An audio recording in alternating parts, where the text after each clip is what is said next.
So my final topic for my paper and presentation, like I submitted, was about Ports America again, just because it benefits me in my work, but it also benefits the company and all the people that I work with. So kind of what I talked about in my paper was 3 organizational challenges that I see and how we can fix these current processes to make the company better, make jobs better, and overall boost employee morale, which will increase productivity and hopefully decrease the employee turnover rate that is currently at Ports America. So the 3 challenges that I talked about was communication, follow-up, and employee involvement. These 3 I saw and I've seen a lot within the company with things that they do, especially once I started this class, that things started to pop into my mind. Oh, well, we should do this better. I know ways to fix this.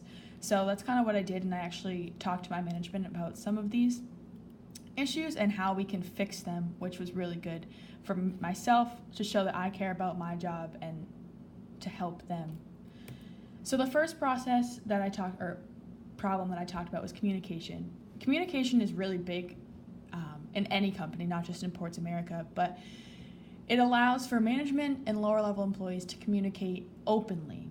And right now at Ports America, it's almost as if upper management communicates and lower level communicates, and there's no connection. It's basically 2 companies functioning as one, trying to work together. And it's not working as well as they would have hoped or as one would think. So kind of what is happening right now is messages will get put across, but the entire message won't get put across. Only pieces of information are given, and we're expected to fly on our own, sink or swim. And that needs to change. There needs to be a 2-way open street where lower level employees feel that they can go to management with problems and questions and be able to talk openly, but management also needs to reciprocate that and give the same back to us and communicate with us with what they want and what they want to see and how they would do things, how we're going to get to the end goal and achieve the same thing, because overall we're all here for the same thing. They need to give clear, concise messages.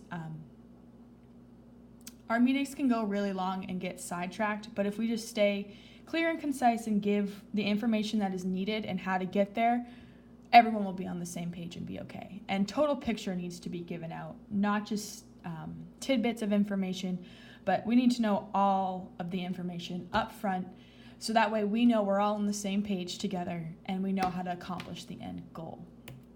The next one was follow-up. So our current process is if we have a meeting about an important subject, we're changing something happened, someone in management will send an email after.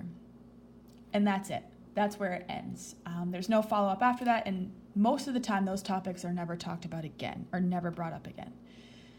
So the suggestion I made was still send emails because it stresses the importance of what we just talked about in the meeting, but start an email chain as well, potentially, where we can add feedback to it and everyone can see it and kind of start a dialogue that way. That way it doesn't get forgotten.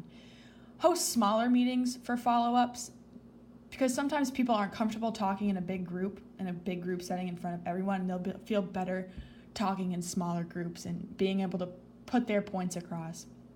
And even better is having individual meetings with management.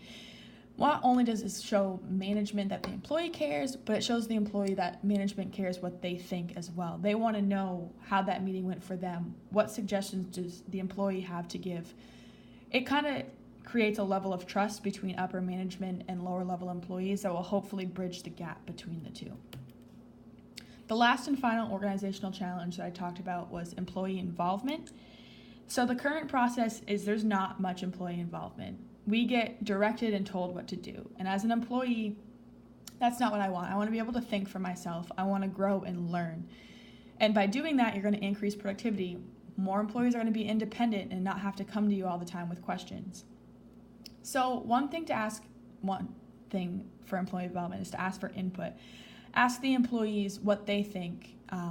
How would you do it? So if an employee comes to you with a problem, don't just give them the answer. It could be as simple as, well, what would you do? What do you think? And it kind of throws the employee back a little bit and goes, oh, they're asking me, what would I do in this situation?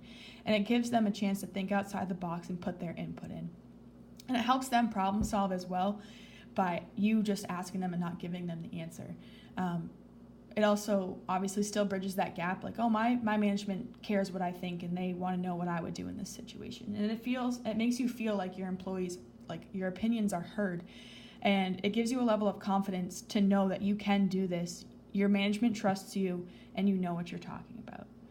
So these were just some of the simple little things that I brought to my management's attention.